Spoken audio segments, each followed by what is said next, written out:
Okay, Assalamualaikum warahmatullahi wabarakatuh. Selamat sejahtera.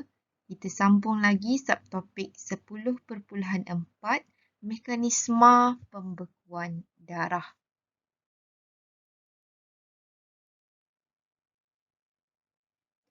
Okay, kita tengok apa keperluan mekanisma pembekuan darah. Okay, pembekuan darah ini sebenarnya diperlukan apabila keadaan seperti bila kita terkena pisau kan, bila berlakunya kemalangan, bila keadaan yang boleh menyebabkan pendarahan. Okay, jadi, mekanisme pembekuan darah ini diperlukan bagi menghentikan pendarahan tersebut. Itu dalam bahasa mudahnya lah. Maksudnya, kalau tak ada mekanisme pembekuan darah ini, darah tersebut akan terus mengalir menyebabkan seseorang itu akan kehilangan banyak darah. Jadi mekanisme pembekuan darah ini dia nak menghentikan pengaliran darah tersebut bagi mengelakkan kehilangan darah yang banyak daripada badan yang seterusnya boleh membahayakan seseorang. Okey. Pembekuan darah, tengok slide ya. Pembekuan darah menghentikan atau meminimumkan kehilangan darah pada bahagian salur darah. Pembekuan darah juga mencegah kemasukan mikroorganisma seperti bakteria ke dalam darah melalui salur darah yang rosak. Salur darah yang rosak tu maksudnya kalau kita terkena pisau kan, salur darah itu akan terpotong kan, menyebabkan keluarnya darah. Okay.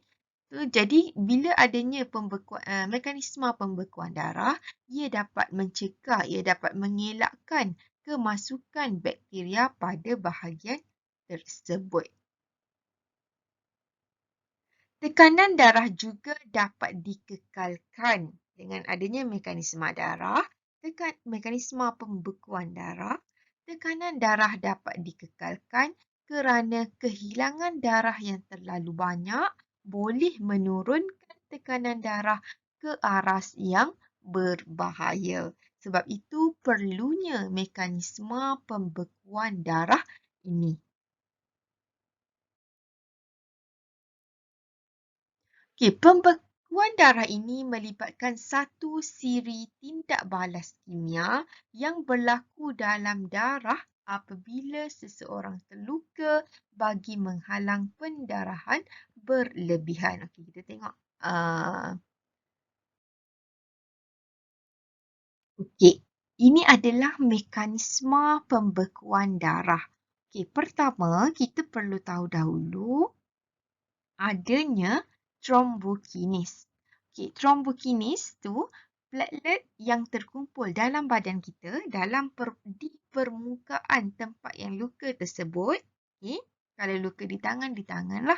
Di mana berlakunya tempat luka tersebut, platelet yang tergumpal, sel-sel yang rosak, faktor pembeku dalam plasma darah ini, dia akan membentuk satu bahan pengaktif yang namanya kita panggil thrombokinis.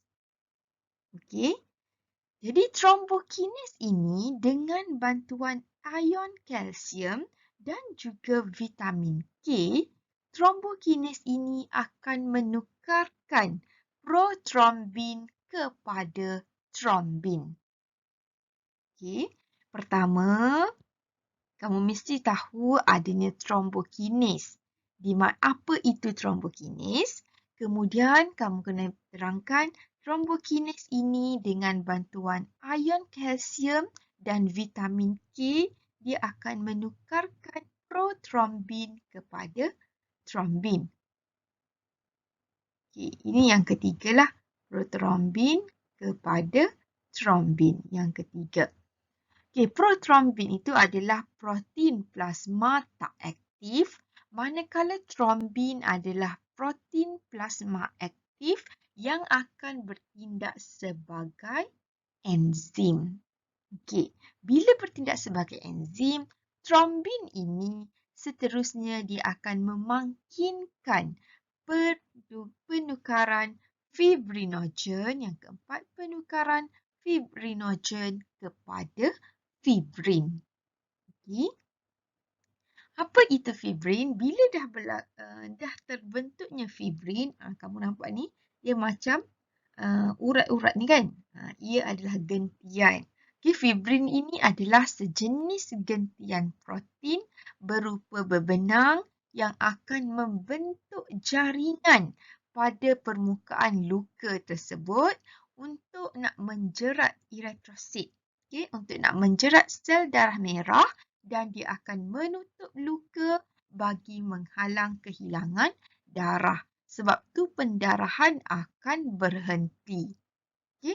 Maksudnya bila berlaku sahaja pendarahan, ada sahaja pendarahan di dalam di permukaan kulit kita, di permukaan kulit lah kan. So, mekanisme pembekuan darah ini akan diaktifkan. So, macam mana diaktifkan? Dengan trombokinis ini yang akan menukarkan protrombin kepada trombin. Kemudian, trombin pula akan menukarkan fibrinogen kepada fibrin. Simple saja. Tapi kamu kena tahulah trombokinis tu apa. Okey. Boleh ya? Protrombin kepada trombin dengan kehadiran trombokinis. So, trombokinis tu pula dengan bantuan ion kalsium dan vitamin K. Okey. So, bila dah bentuk fibrin, jaringan macam ni, pendarahan akan terhentilah. So, ini pentingnya mekanisme pembekuan darah. Okey, kita tengok pula 3 isu kehadiran yang berkaitan pembekuan darah. Okay, dalam keadaan normal, darah tidak membeku dalam salur darah. Dalam keadaan normal. Dalam keadaan normal tak ada masalah lah kan. Darah tak akan membeku dalam salur darah yang tidak rosak kerana tindakan beberapa bahan antigumpal seperti heparin. Okay. Normalnya darah tidak akan membeku dalam salur darah yang tak rosak. Kalau yang rosak ialah dia nak hentikan pendarahan. Kalau dalam keadaan salur darah yang tidak rosak, dia tak akan membeku. Okey. Pertama yang adalah penyakit ya, satu isu kesihatan lah ya, yang dinamakan hemofilia. Hemofilia ni adalah satu contoh penyakit. Hemofilia ini satu penyakit di mana penyakit ini dia menghalang darah daripada membeku. Bayangkan kalau berlaku pendarahan pada orang yang mengalami penyakit hemofilia ini. Pendarahan tapi darah dia tak membeku. Ia akan menyebabkan kehilangan darah yang banyak. So kita tak naklah macam ni. So, hemofilia ini adalah penyakit keturunan. Okay? So, tak boleh buat apalah. Ia adalah penyakit keturunan yang disebabkan oleh kekurangan faktor pembeku. Ingat lagi tadi, faktor pembeku yang dalam trombokinis. Okay? So, hemofilia ini penyakit keturunan disebabkan oleh kekurangan faktor pembeku dalam darah. So, pendarahan secara berlebihan akibat daripada luka kecil, akibat daripada lebam ini boleh menyebabkan kematian. Walaupun hanya luka kecil tapi disebabkan oleh tiada faktor pembeku itu, darah akan jadi hilang dengan banyak. Kan? Sebab tak boleh nak beku cair darah dia. So, dia akan berlaku pendarahan yang banyak boleh menyebabkan kematian kalau tak mendapat rawatan dengan cepat. Okey. Yang kedua adalah trombosis. Okey. Trombosis ini pula adalah satu penyakit yang melibatkan pembentukan darah beku. Kalau tadi darah cair kan, maksudnya tak ada pembeku darah. Kalau trombosis ini pula pembentukan darah beku di mana trombosis ini berlaku akibat daripada kerosakan dalam salur darah, pengaliran darah terlalu perlahan sehingga menyebabkan faktor pembeku terkumpul. So berlaku pembekuan darah dalam salur darah. Okey, itu adalah trombosis. Okey, yang terakhir adalah embolisme. Okey, apabila darah beku diangkut oleh aliran darah, bila ada darah beku dalam badan kita, ia akan diangkut oleh aliran darah. Darah beku itu dikenali sebagai embolus. Okey, bila ada ketulan darah beku, dia akan bergerak dalam aliran darah, itu dipanggil embolus. Okey, sekiranya embolus ini tersekat dalam salur darah yang terlalu kecil, kalau embolus ni dia mengalir dalam salur darah kan.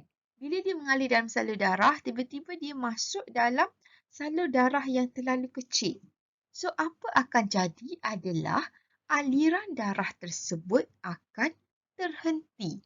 Okay, kalau dia pergi ke saluran jantung, okay, darah beku tersebut pergi ke saluran jantung, menyebabkan aliran darah ke jantung terhenti. Itu yang menyebabkan serangan jantung. Itu adalah salah satu contoh. Okay. So, itu sahaja untuk subtopik 10.4 ini. Okay. Terima kasih.